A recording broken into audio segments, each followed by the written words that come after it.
મહત્વના સમાચાર સામે આવી રહ્યા છે। અરવલ્લીથી અરવલ્લી મોડાસા નજીક માલપુર હાઈવે પર આવેલી અંજની વિલા સોસાયટીમાં બનેલી ફિલ્મી સ્ટાઇલ લૂંટનો અંતે પર્દાફાશ થઈ ચૂક્યો છે। 2 માસ પહેલા ઘરમાં ઘૂસી મકાન માલિકને બંધક બનાવી સોના ચાંદીના દાગીના લૂંટી ગયેલી આંતરરાજ્ય ગેંગ સામે અરવલ્લી જિલ્લા એલસીબીને મોટી સફળતા મળી રહી છે। પોલીસે મળેલી બાતમીના આધારે શંકાસ્પદ ઈસમ લાલુ ઇન્દ્રસિંહ ભીલને ઝડપી પાડતા તેની પાસેથી રૂપિયા 2.9 લાખની સોનાની રણી મળી આવી હતી। જે પૂછપરછમાં મધ્યપ્રદેશથી ગેંગનો ભાંડો ફૂટ્યો હતો અને સામે આવ્યું હતું કે લૂંટેલા દાગીના ઓગાળી વેચવાનો પ્લાન બનાવવામાં આવ્યો હતો। જે આ ગેંગ સામે મધ્યપ્રદેશ, જામનગર અને પોરબંદર સહિત 24 ગંભીર ગુનાઓ નોંધાયેલા હોવાનું બહાર આવ્યું છે। જે હાલ એક આરોપી ઝડપાયો છે, જ્યારે બાકીના 5 ફરાર આરોપીઓને ઝડપી લેવા પોલીસ દ્વારા સર્ચ ઓપરેશન હાથ ધરવામાં આવી રહ્યું છે। જે ફિલ્મી સ્ટાઇલ લૂંટનો પર્દાફાશ થઈ ચૂક્યો છે, જે આંતરરાજ્ય ગેંગનો ભાંડો ફૂટ્યો છે। જે રૂપિયા 2.9 લાખની સોનાની રણી જપ્ત કરવામાં આવી છે। જે એક આરોપી ઝડપાયો છે, જે 5 આરોપી ફરાર થઈ ગયા છે, જેમાં અરવલ્લી એલસીબીની મોટી સફળતા સામે આવી રહી છે। महानिरीक्षक श्री वीरेंद्र सिंह यादव सर, गांधीनगर विभाग गांधीनगर तथा अरवली मोडासा पोलीस अधीक्षक श्री मनोहर सिंह जाडेजा साहेबना मार्गदर्शन અને અનુસંધાને મિલકત સંબંધી તેમજ ચોરી, મોબાઈલ ચોરી, ઘરફોડ, ધાડ જેવા ગુનાઓ અટકાવવા સારું અમને સૂચના આપવામાં આવેલ હતી। તે અનુસંધાને ગઈ તારીખ 2/2/2026ના રોજ મોડાસા માલપુર રોડ ખાતે અંજની સોસાયટી આવેલી છે।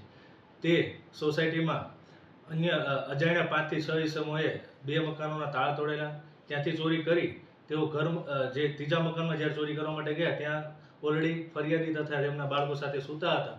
એ મકાનમાં પણ તેઓ ઘૂસીને ફરિયાદીને ડાબા હાથે લાકડી મારી તથા બીજા અન્ય આરોપીઓએ 2 ડિસમિસ બતાવી અને ત્યાંથી સોના દાગીનાની રોકડ રકમની ચોરી કરી ગયેલ હતા। તે અનુસંધાને અમને ઉપલા અધિકારી તરફથી સૂચના મળતા અમે અરવલ્લી જિલ્લામાં એલસીબી શાખાએ અલગ અલગ ટીમો બનાવી, ટેકનિકલ સર્વેલન્સ ટીમો બનાવી, અલગ અલગ જગ્યાએ 150થી વધુ સીસીટીવી કેમેરાઓનું કેપ્ચરિંગ કરી તેમજ એનો રૂટ મેપ તથા એનો પાથ ચેક કરી તેમજ અન્ય જે આંતરરાજ્ય તથા લોકલ જિલ્લાઓ તથા રાજ્યની ગેંગોનો છે અને આપણે ઇતિહાસ કઢાવી અને પહોંચતા એમપી સુધી અમને હકીકત મળેલી।